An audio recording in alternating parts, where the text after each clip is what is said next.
today Kevin Martin with me. Kevin has been the singer for Candlebox for more than 30 years now. Wow. Yeah. Selling millions of records, of course, and many accolades. Their seventh studio record, Wolves, comes out on September 17th on Pavement Entertainment. And it's pretty exciting, man. All these years later, still doing it, still killing it too. It sounds great, man. Thank you. I can't believe I'm still here, and people give me this opportunity to do this for 30 years. I'm very lucky. Yeah, it's great to have you around too. There's so many that don't make it that long, unfortunately, and it's always great to see the veterans out there still doing it and still making great music, man. Thank you. Well, let's talk about Wolves. This is an incredible record. Really, I find it pretty different for Candlebox. When I heard it, I got a few different feels from it, which was really cool. But let's start with the title, Wolves. I don't see the title in a song or anything like that. Where does the title come from for Wolves? Well, it comes from the record itself and society. Over the past 5 years, this I could go all the way back to 2000 when the millennium switched over, but I've seen over the 30 years of doing this so many changes, but nothing quite as vicious and kind of nutty as like really the past 5 years. It's just been strange to watch this kind of pulpit pounding. Everybody's a doctor or a scientist, a critic, a president. Everybody's just so fucking self-important.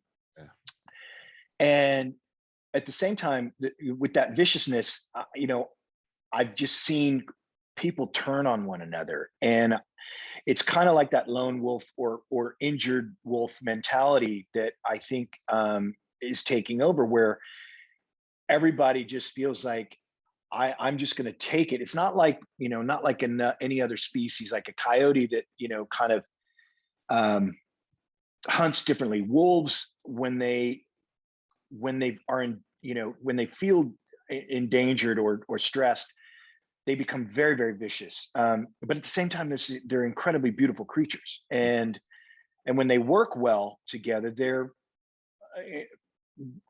the herd, it just grows and grows and grows. They become, this great pack. But that's not happening. And I think this separation. So that's where, and because the album kind of deals with personal issues and it's semi-autobiographical. The song "Nothing Left to Lose," it deals with society as we're talking about now. I use the title because it kind of represents every single song in a strange sort of way, where there are moments of great beauty. There's moments of incredible lows and incredible highs. I've said that the album is somewhat bipolar in position because it is so different for Candlebox, and it is so manic at times. It was, it has a lot to do with the fact that I wrote with, 5 incredibly different musicians for this album, which I was looking forward to doing. And I wanted a record that evolved the band. So that's, kind of the story behind that, but that's why it doesn't really sound like any other Candlebox record. But the title is really just about what I've experienced and am still experiencing on a daily basis. Social networking is a weird fucking thing, man. It is, I get on and I think, because we're the same age, and I thought, am I too old for this shit? Because it's killing me. A lot of times I get on it, it's so negative, man. I mean, it's such a downer. And many times it's the great, it's a great uplifting thing too. But man, I just, is this, am I old? Is this how the world is today? It's pretty discouraging many times. I get it. Anything you wanted to achieve with this record? When you went in, did you say, I want this to be a completely different Candlebox record, or I want this to be the heaviest record, or or did you just write great songs and put them in there? No, we consciously didn't stop ourselves from going where we wanted. I think that was the main concept, was that if we feel that the song is bringing something to not only the writer but the rest of us, then and we feel some sort of connection to it, then let's go with it. And that's what we did. It's the first time where we've never limited ourselves to a specific type of writing, or focused on writing a specific type of song. We just did what we wanted to do when we wanted to do it. And like a song on the record called Criminals, which is the closing track, Mhm. that was a song that that Island and I had started playing around with during sound checks in 2019. And we knew that we wanted to produce that track um, as sort of a, I guess, progressive rock and roll track, if you will. Mhm. So, and I always knew that I wanted it to be the closer, just because it felt like a closing album song for me. And so that was maybe the only conscious thing we did in the studio when it came to actually recording these songs. Is I was like, listen, this song is just going to have an outro, and that's what it's going to be. So, and I think you can even hear me at the end of the track, like close to the closing, where I kind of go, yeah, and I'm in the live room, because we recorded the album live, which is awesome. I'm so happy we did that. Yeah, no doubt. But yeah, I mean, really, that's maybe the only conscious decision that we had on this record, was that that's going to be a kind of closer. Okay, cool. Yeah. Now you said you wrote it in a sound check, which blows my mind. That that takes tremendous amounts of patience and talent, and I mean, to form things in a sound check.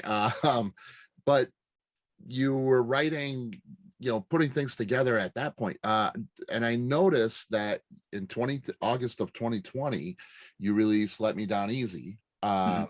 and that's a year ago, and you wrote it with Peter Cornell, Yeah, uh, Chris's older brother. Chris's older brother, right? Um, so there's different writers. He's an outside writer. Uh, you're writing with the band. How does the writing process go for Candlebox? It seems to be, hey, whatever's working, and it just works for you. Yeah. Do you have a system, or how's the writing process work for you? At least on this. I I do have a system. But it's pretty specific just to me. Like, Lost Angeline is a song that I woke up, like,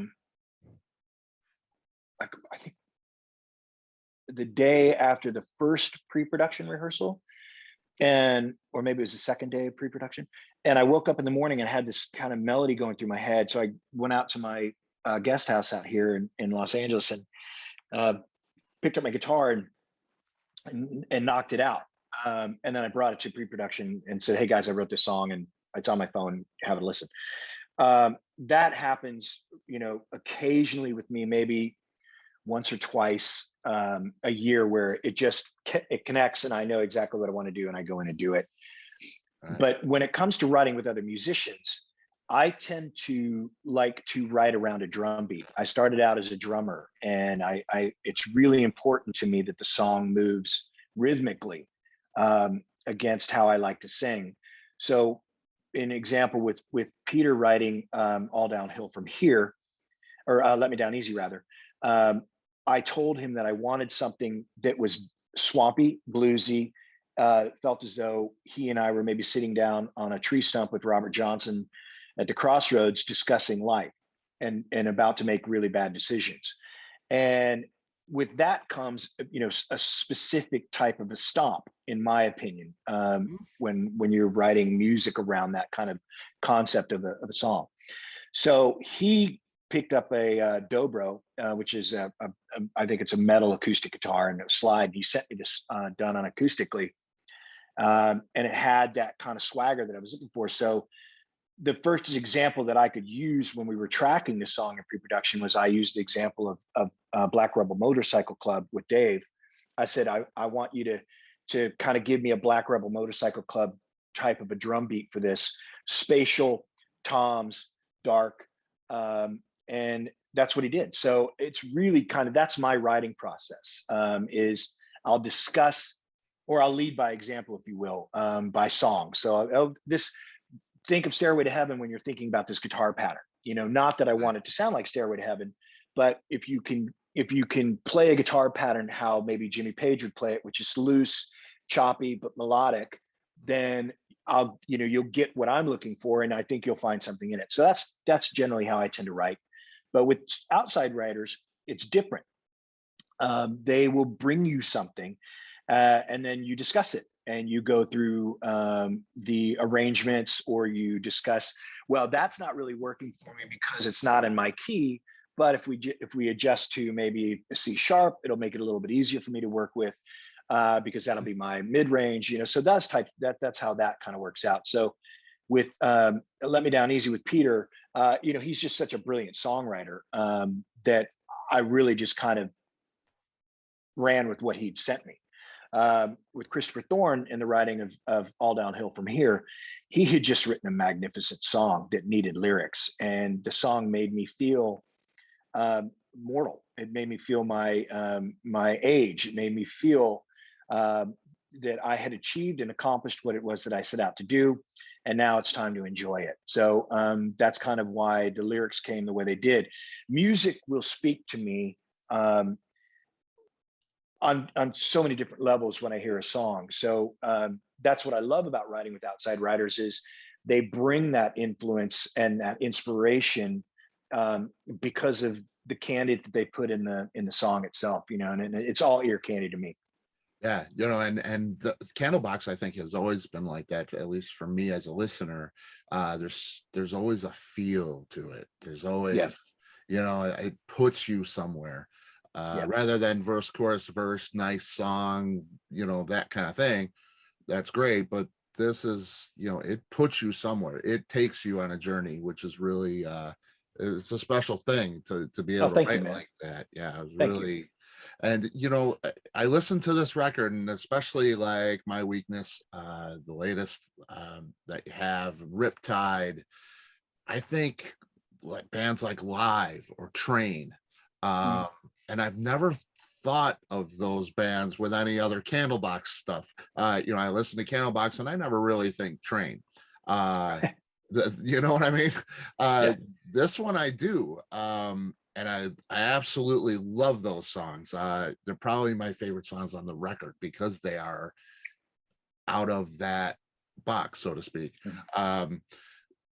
How do you think your sound has changed over the years? You listen to the first record, it's different, but it's Candlebox. Right. But for you, and that's me as a listener, for you being so close to it, how do you feel that your sound has changed, or has it? It has 100%. I mean, I've always pushed for new direction every single record we've made. I've always argued for change. I don't believe in repeating the same mistakes, or trying to recreate something. All the music that I've ever listened to, and all my favorite bands, never made the same song twice. Led Zeppelin is my favorite band of all time. I mean, every single album is different for them. Every single album is different. Yeah. For them.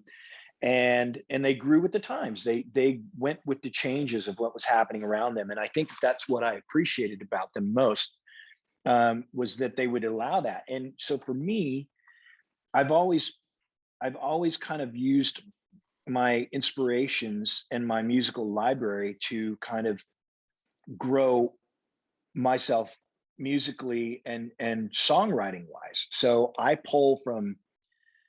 may pull from Otis Redding next record. I've Been Loving You, or Marvin Gaye. I mean, I don't know. It's just kind of, it's what I do. If I hear something and I'm like, man, it sounds like something Marvin Gaye would do, or that sounds like something Kiss would do, I'll go with it. Like on the last record, Disappearing Airports, we had a song called Supernova, which was directly inspired by Kiss's I Was Made for Loving You, which is one of my favorite songs. Right. And I'm not ashamed of that. I'm not afraid of that. And I love that that music can do that to me. And I'm very fortunate that I have an audience that allows me to continue to push these records that way. Train, I would, I'm not ashamed of being thrown into that category at all. I mean, Pat Monahan can sing the shit out of Led Zeppelin songs. Mhm. So I think he might be the same, big fan of Led Zeppelin than I am. So if the fact that I've written a song that makes you think that that popular music, the top 40 crossover type of stuff, man, I'm happy. That's a great thing for me. I've accomplished what I set out to do, which was write great songs. And yeah, they are, man. Riptide, I can't get it. And like I say, my weakness and Riptide are just masterpieces. They're really Thank you. great. Uh, Thank you. so you can appreciate all those things and change. The record companies usually not so much. You do that first album, it's mega successful. They want you to do another one just like it. Usually Yeah. that's the way it goes. First band on Maverick. Um, that was a big deal at the time. Madonna's label, all that. Was there pressure from them at the time to do the same record? Have that same success? Don't change too much.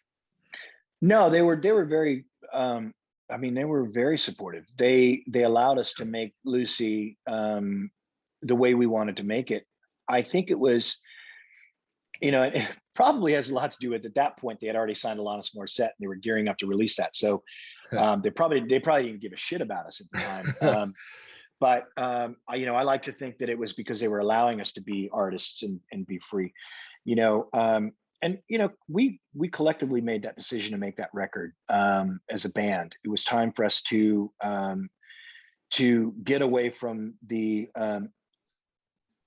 that kind of stigma of being this arena rock Seattle band that rode the coattails of a band like Pearl Jam or Mother Love Bone, and really show who we were as musicians. And I think Lucy's an interesting record because um, there's some great darkness on that album.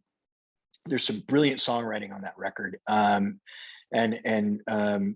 there's some just real talent that is exposed on that album that you wouldn't have seen if we had stuck to that first record's formula. And I think that the beauty of what we did, and Maverick allowing us to go that direction, was that it allowed us to grow as a band artistically and continue to push ourselves into a direction such as Happy Pills or Into the Sun, and that, of course, the future of Candlebox. So Maverick was supportive at first, and then when the record didn't do well, they tried to control Happy Pills, and that's kind of when the beginning of the end of our relationship with them. Right, right. That's what I figured. But it's great that they had that kind of support. Not every label does, as we all know.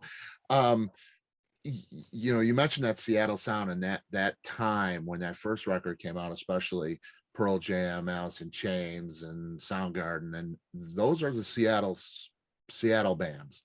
I don't ever really hear Candlebox as part of that grouping. Even though you're that Seattle band, you strayed from that Seattle sound a little bit more than the rest, maybe. And you seem very proud of that, which is really great to hear. Because so many were trying to fit that box.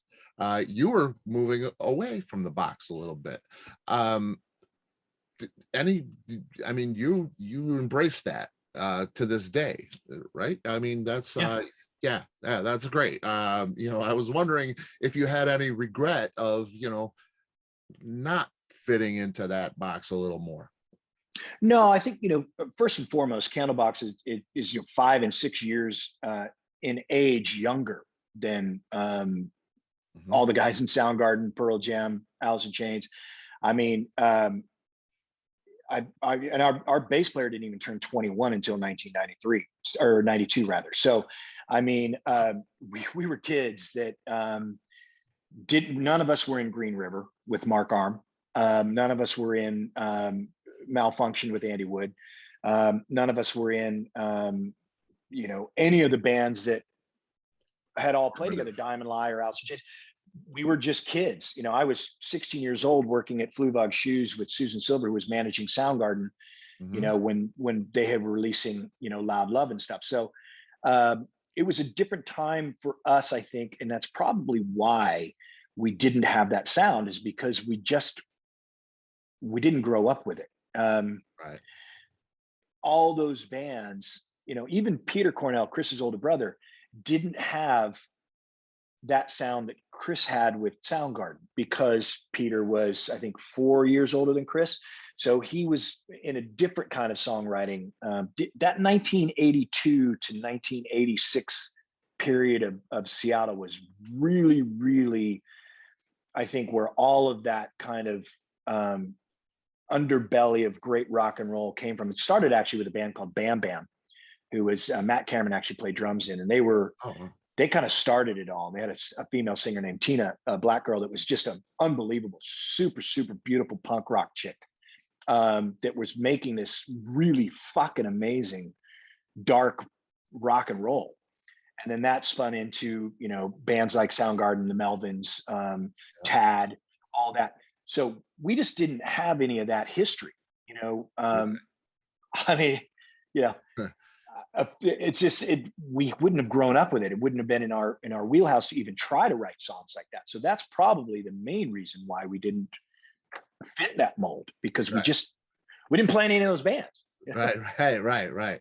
Yeah, it makes perfect sense. Makes perfect sense. Now you're on Pavement Entertainment. I love Pavement. There's so many great bands and so many years of experience there with that label. What's your deal with them look like? How are we looking? You know, is it a one record deal and we'll see how it goes, or you know, are you signed on for them for a period of time, and are we going to get future stuff on Pavement? Yeah, the last record, Disappearing in Airports, was a licensing deal we did with them. It worked out well. They were happy, we were happy, so we signed a 2 record deal. So this is the first of two. Cool. We'll be releasing another one, you know, probably. We've been writing, so I think we'll probably have something ready to go in the spring of 2023, maybe. You know, I don't know. Uh, that'll be the 30th anniversary of the debut album as well, 2023. So that'll be kind of strange, but yeah, I mean, they're a good label. You know, there's things that I would do differently if I were them, but you know, that's neither here nor there. It's not my label. But you know, I certainly am not unhappy with how they've handled things. I think they're a young label that has great vision, and they may not really understand, you know, the big picture of you know, working with a band like Candlebox and the opportunities that they could have, but you know, that's I signed with them because I wanted somebody that would let me make the music I make, you know. Right. Right. And you know, that that's huge. That's huge for someone like yourself who Yeah, likes a little bit of adventure, who yeah, isn't making the same record every time. Uh, exactly. so uh with that said, you know, you have this catalog of Candlebox music and it's all varied. You know, I mean, it varies quite a bit. Is there anything that you would take away? You know, something that you aren't proud of in that Oh catalog? yeah, several songs on Lucy. But Really? that's mainly just because of the mix and there's a combative nature to that record, and I think if you listen to it, you can hear it um, between the musicians. There's an argument happening in those songs that shouldn't be there, and it has everything to do with, you know, the great success of the first album. You know, I had mentioned that we chose to make that record the way we did, but Mhm. in that process, I think there was a reality that our drummer didn't really want to be in the band anymore and was not happy having a lead singer that had something to say about his playing. A guitar player that was incredibly lost in an addiction of drugs and alcohol and couldn't find his way through it, and a bass player that didn't really understand um, what was happening to this band so quickly, because we all thought it was going to be this organic growth. And when you sell 4 million records, it's kind of hard to settle down and take a real hard look at what you're doing. So I think that that's the biggest thing. And if there's any regret whatsoever for me, it's that we didn't communicate our feelings more when we were making Lucy, which would have allowed those songs to find better footing, if you will. If that's an example that I can give, it just feels, the record feels unstable. It is, even though the musicianship and the talent is really, really visible and audible on that record, no doubt, it's just unbalanced. Okay, fair enough. 2010 comes along. You play a few shows for the troops in Kuwait and Iraq. Had to be a tremendous experience for you. Tell me about the experience a little bit, and if it had any effect on the music like we're getting now on Wolves. That because you're thrown into a war zone, and there's some political aspect to it, but there's a humanity aspect to it for sure. How does that affect you musically? Well, I mean, Miss You, which is from Into the Sun, is a song I wrote about my father. My father stormed Omaha Beach on June 6th, 1944. So I grew up with great respect for the military. So going overseas and playing for those boys and girls that so selflessly chose to protect this, not only great country of ours, but the people of the world, is a strange feeling for a musician that doesn't have that kind of commitment or that kind of fearlessness, if you will, or patriotism. Although I am a patriot and a great supporter of the military, I don't have that type of emotional desire to enlist and become, of service to this country. So it was odd emotionally. I would tell the story of my father at every show and say, thank you guys so much for your service. And my father is looking down on all of us and with great pride that his son is here singing for you. It didn't really affect my songwriting. It just kind of made me feel more connected to my relationship with this country and my father, and what he meant to me and what he meant to so many people in France, in Germany, and England, and all that change. So it just was an honor. It was a real honor to be able to do that, and I would do it again in a heartbeat. Just amazing people and really gracious with their time and their energy and making it out to the shows. I mean, that's not something that that we'll ever experience of I'm sorry, I can't make the show tonight. I'm watching, the border of Afghanistan. So, Right. you know, It's crazy. It really is. Yeah, and it had to be a tremendous experience. But I think about, all those experiences that you've had with your career. You've done so much. Woodstock 94, you played with so many different people, Foo Fighters, Aerosmith, Radiohead. Is there a moment in your career that sits closest to your heart? oh God, there's tons. I mean, going on stage with Living Color for the very first time when they asked us to tour with them. Mm, Meeting Neil Peart and Geddy Lee and Alex Lifeson on tour with Rush, and then playing golf with Neil Peart at the end of tour party. I mean, there's hanging out with Metallica on that tour, getting to meet Steven Tyler, who is a huge influence on me when I got into singing rock and roll.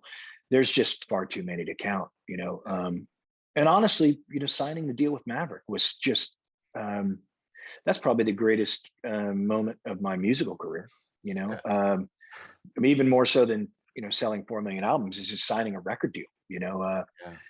Was a great thrill for me, because I always wanted to be a rock star since I was a kid. And I got that opportunity, and here I am. I'm still doing it. Yeah. Pretty special.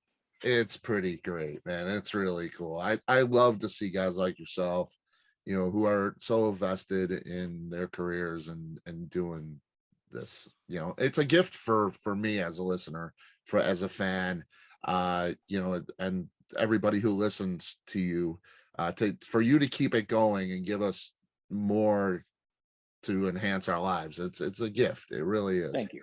Thank you. What does Kevin Martin of today whisper in that 25-year-old kid's ear? If he could go back, what do you say to that 25-year-old kid? Don't buy the Porsche, invest the money. No, I mean, there's several things, but I think most importantly is I would whisper to myself, enjoy this more. Stop stressing so much. Because you really, it gets to you when you're young, the success, and then not following it up with Lucy, and then struggling on Happy Pills to keep the band together. That's the most difficult thing. And when you're a young kid, you don't know how to deal with that. So you lash out, or you separate yourself from the situation, or you pull away. You do all these things rather than confronting the most challenging thing, which is the conversation. Like I said earlier, if we would have just shared our feelings more during Lucy, I think that we would have been a much better band, and had greater success. But I'm also the person I am today because of that. And I'm very grateful for that. I'm grateful for those mistakes. I'm grateful for those wins, those losses, those experiences, because it's made me who I am. Yeah, no doubt. And I had the chance to see one of your label mates, Plush. They're 4 young girls, and really, really young, 18, 19, 20. They haven't released their first record, and they're getting all this major attention. And I think about you in that situation, and being thrown right into it right away in that first record. I think that's about to happen for them. And I'm looking at them and I'm saying, please don't let this come apart. It's how do you handle that as such a young person? That's tremendous pressure. And I wish them the best for sure. And it's not easy. I know, your situation had to be very, very difficult. Yeah, it's hard because hopefully they've got somebody that's a good manager that's saying to them, listen, communicate, trust, respect, challenge, but most importantly, communicate with one another, because that's when you get into, and I think 2 of the girls are social media kind of influencers of some sort, right? Musically. Yeah. The drummer and the guitar player singer. Yep. So they've already got an enormous responsibility on their shoulders anyways. If they've got a good manager that can help them understand what it is that they're feeling and what they're going through, and can direct them, that's the most important thing for a young band. We had that, but we didn't listen. And unfortunately, it ended up causing a great rift within the band. Because our manager Lindy was just like, fuck, these guys are idiots, and I was very loyal to my band. So that's something that I wish that we had really paid attention to what Lindy had to say to us. Yeah.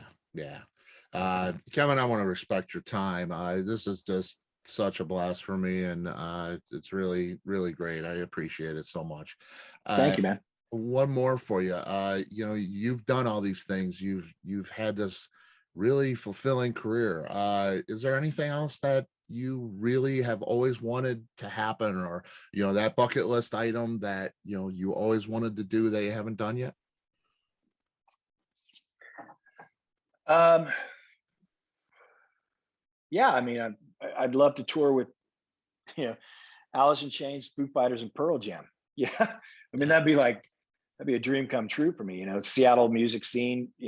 I mean, I think that would just be an incredible experience, not only for the fans, but for the bands as well. Or maybe the bands don't give a shit about it, but I certainly do. I mean, growing up watching those bands play, and meeting Eddie for the first time when he came to Seattle, and being friends with Lane Staley for as long as I was, And of course, knowing Dave since he came out to Seattle to try out for Nirvana, I mean, I think it would just be a really great experience for me. But that's never going to happen. But that is my bucket list wish, you know. Man, you say that. I don't know. If I think fans would absolutely love the hell out of Listen, I'm telling you right now, there's far too many egos to ever have that happen. Well, I'm going to hold my breath, my friend. I'm going to Don't do it. No, I mean, I think fans would absolutely love that. I'm looking forward. You're coming to the Chicago area, I think, very soon. Yeah, I can't wait to see it, man. I look forward to seeing you there. And candleboxrocks.com to pre-order the record. You got vinyl. Yeah. You got bundles there. You got a lot of vinyl sitting there in the corner. Yeah, oh yeah, it's Super. everywhere. Yeah, man. Yeah, it's I can't live without this kind of stuff. I just surround myself with music, and it's lifeblood for me, and I know it is for you too. So it's and thank you for filling my life and so many others, millions of others people, giving us that gift. It's special, man. Thank you very much. My pleasure. Yeah, absolutely. I'll see you on the road. Right on. I hope I can catch more than one date. That would be great too. But yeah, I look forward to it, man. Right on, brother. I appreciate all your time, but We'll take care. All right. All right. Bye-bye. Bye.